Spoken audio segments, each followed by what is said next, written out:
Podcast Fakultas Ilmu Sosial Universitas Negeri Semarang bersama pemuda gebrakan bangsa.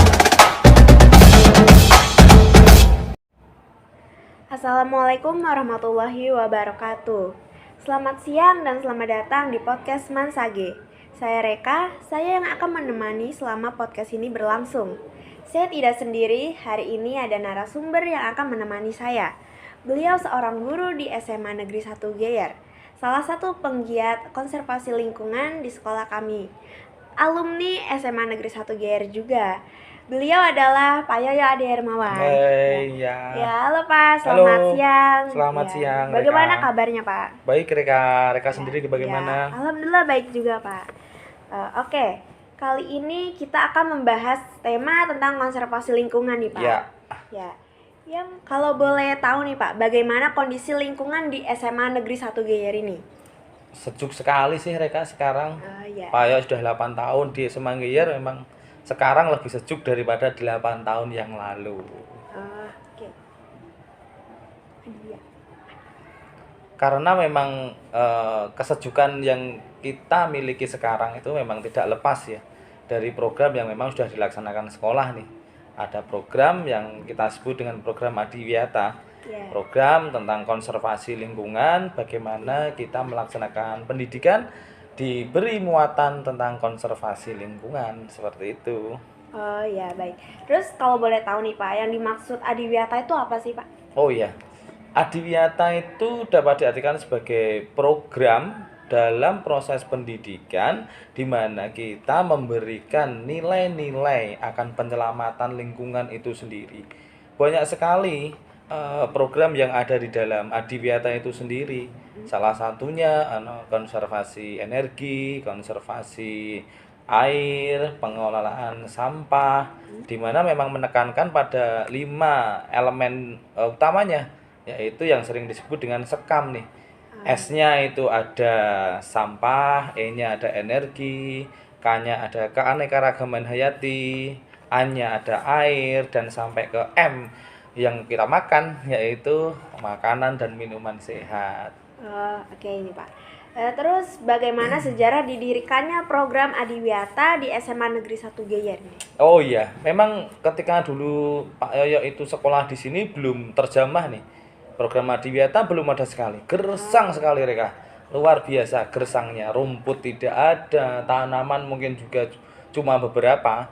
Tapi sejak tahun 2014 sekolah kita sudah melakukan merintis menjadi sekolah Adiwiyata, dan di mana kemudian program itu berlanjut ke tahun 2015, kemudian alhamdulillah tahun 2017 kita mendapat predikat Adiwiyata Kabupaten. Terus setahun setelah itu tahun 2018 kita masuk ke provinsi, kemudian tahun 2019 itu kita masuk ke Adiwiyata tingkat nasional. Dan bahkan untuk tahun ini sekolah kita itu sudah menyusun dan kemudian mengirim untuk mendapatkan predikat sekolah Adiwiyata Mandiri. Doakan ya, nanti setelah kita bisa lolos lagi. Amin Pak, wah keren banget sih itu Pak. Terus ada kesulitan nggak sih Pak dalam menjalankan program Adiwiyata ini dan apa tantangannya? Oh iya, ini pertanyaan yang luar biasa ini ya. Semua kegiatan pasti ada tantangan, tapi perlu kita ketahui kalau ada niat yang baik dalam hati kita, dalam pikiran kita, kalau program ini baik ya seberat apapun tantangannya pasti kita lakukan. Kalau ditanya tentang tantangan memang luar biasa. Adiwiyata itu butuh biaya yang tinggi ya. Jadi memang sekolah kita ini memang sudah istilahnya concern dan kemudian berkomitmen gitu untuk merealisasikan program Adiwiyata, sehingga memang pendanaannya memang terserap ke sana. Secara aturan memang 20% sih, 20% anggaran sekolah itu diperuntukkan untuk Adiwiyata. Tapi memang pada kenyataannya ya karena memang kita berkomitmen sekali untuk kegiatan itu, ya nyerempet lebih lah dari itu gitu ya. Kalau ditanya tentang tantangannya memang itu tantangan yang pertama. Terus tantangan yang kedua memang mengubah mindset itu. Mindset itu merupakan satu hal yang sangat susah diubah Sehingga harus dengan pelan-pelan, sedikit demi sedikit, hari demi hari, pembiasaan, program kegiatan, semua sudah kita lakukan, ya tujuannya untuk menghadapi tantangan untuk merubah mindset. Baik itu Bapak Ibu gurunya sendiri, bahkan siswa gitu ya, harus diubah mindsetnya, arahnya ke konservasi, seperti itu. Baik, Pak. Terus kalau boleh tahu nih, Pak, program Adiwiyata ini asik gak sih, Pak, selama dijalankan di SMA Negeri 1 Geyer? Luar biasa. Nek Mak Yoyo gitu ya, kalau Pak Yoyo. Asik banget. Memang kegiatannya mengasihkan sekali. Bagaimana kita dulu ketika pertama kali dicanangkan itu mungkin tidak terbayang gitu. Sekolah kita itu bisa sehijau ini. Ya, dulunya itu gersang sekali, kemudian sekarang bisa hijau. Nah, keasikan itu muncul ketika kita melaksanakan kegiatan-kegiatan itu sendiri. Bagaimana kita mengimplementasikan ke siswa, mengubah mindset siswa, melakukan kegiatan-kegiatan terkait dengan konservasi bersama siswa. Nah, itu merupakan suatu hal yang mengasihkan sekali, karena memang di dunia pendidikan memang salah satunya ya seperti itu, pembelajaran dengan siswa itu adalah pembelajaran yang bermakna. Jadi asiknya di sini memang ada makna yang terselip dalam semua kegiatan itu. Ya, baik. Tadi kan Bapak juga bilang ya terkait kegiatan konservasi air. Iya, betul. Nah, terus itu kalau boleh tahu nih, Pak, yang dimaksud dengan konservasi air itu apa sih, Pak? Nah, kalau konservasi air itu sendiri kan bagaimana kita bisa menjaga, melestarikan ketersediaan air ya, Reka ya. Iya, Pak. Kalau dulu Pak sekolah di sini tuh luar biasa kan. Dimana kamar mandi itu ketika Pak sekolah itu jarang sekali ada airnya. Karena memang desa Geyer terutama itu terkenal dengan desa yang ketika musim kemarau curah hujannya sangat minim dan air tanah pun juga sangat minim. PDAM juga sangat minim, fasilitasnya belum bisa menjangkau kami, sehingga ketika musim kemarau itu kesulitan air. Nah, dengan adanya program Adiwiyata inilah bagaimana sekolah itu menjaga agar air itu tetap ada di sekitaran sekolah gitu. Nah, programnya itu antara lain banyak sekali kan. Salah satunya penanaman pohon. Jadi di mana di semua sudut ruang terbuka SMA 1 Geyer ini memang diupayakan untuk ditanami tanaman. Memang tujuannya itu ya kayak jelas kalau air masuk ditangkap oleh akar sehingga ya airnya tidak kemana-mana. Nah, selain itu kita itu punya program luar biasa, yaitu membuat sumur resapan, Kang. Sumur resapan itu memang tujuannya untuk menampung air, Kang. Kalau musim penghujan airnya bisa tertampung, ketika musim kemarau sumber-sumber airnya juga bisa tersalurkan atau tertampung di sumur-sumur resapan itu. Coba tebak kita punya berapa?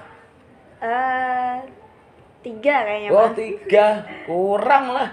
Kita punya 21 sumur resapan yang ada tersebar di seluruh pelosok-pelosok sudut-sudut SMA. 21. Padahal nih mereka satu sumur aja biayanya jutaan loh. Nah, sehingga memang ya inilah gitu ya. Adiwiyata kalau kita berkomitmen berapapun biayanya, tujuannya baik untuk sekolah ya tetap dilakukan. Nah, itu salah satunya ya. Yang berikutnya biopori. Kita menanam pralon-pralon di sudut-sudut daerah-daerah yang bisa kita beri pralon, yaitu di taman-taman, di ruang terbuka hijau yang masih belum ada betonnya. Itu kita kasih biopori, tujuannya memang salah satunya untuk menampung air, untuk meresapkan air ke dalam tanah.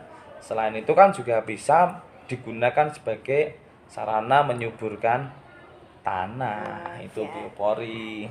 Oke nih, Pak. Ya. Selanjutnya bagaimana cara yang dilakukan dalam menjalankan program konservasi air ini? Ya, salah satunya tadi Pak Yo sudah menjelaskan terkait dengan adanya sumur resapan, kemudian biopori. Itu program yang dilakukan oleh sekolah. Akan tetapi memang sekolah juga mencanangkan selain itu ada yang namanya rain harvesting. Kamu tahu nggak? Rain harvesting. Ya, itu bahasa simpelnya itu memanen air hujan. Oh, keren ya. Iya.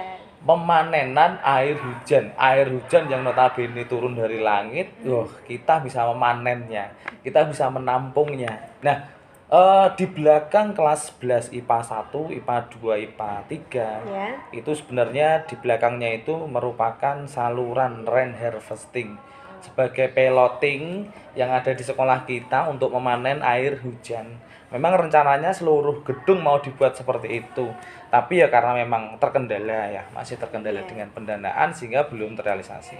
Jadi rain harvesting itu kita memanen air hujan itu yang jatuh di genting, kita salurkan dengan talang ke suatu tempat atau ke tandon itu, nanti kemudian kita masukkan ke tandon dan sumur-sumur resapan yang ada di sekitar rain harvesting itu. Tujuannya untuk apakah kira-kira Kak? Tahu nggak? Ya tadi untuk menampung air itu loh Pak, ya kan? Yes, betul.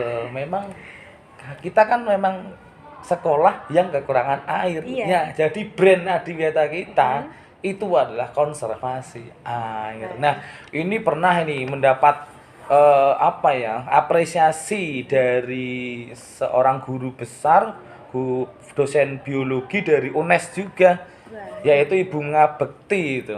Bagaimana konservasi air di SMA Anggier itu bisa menjadikan brand sekolah tentang konservasi lingkungan. Nah, itu Gitu. keren banget sih Pak. Ya terus apa manfaat dari program konservasi air tadi Pak? Ya, memang salah satunya memang untuk ketersediaan air ya Reka ya. Iya. Kalau musim kemarau kita kekurangan air. Kalau musim penghujan mah banyak air di sini, oke lah, terakomodir semuanya. Tapi kalau musim kemarau, nah tujuan dari konservasi air ini ya untuk menghadapi ketika musim kemarau Reka. Iya. Ketika musim kemarau yang agak panjang, panasnya cukup luar biasa, sumur-sumur kita yang notabene sumur resapan itu bisa menyuplai air yang tujuannya memang untuk satu, jelas untuk MCK.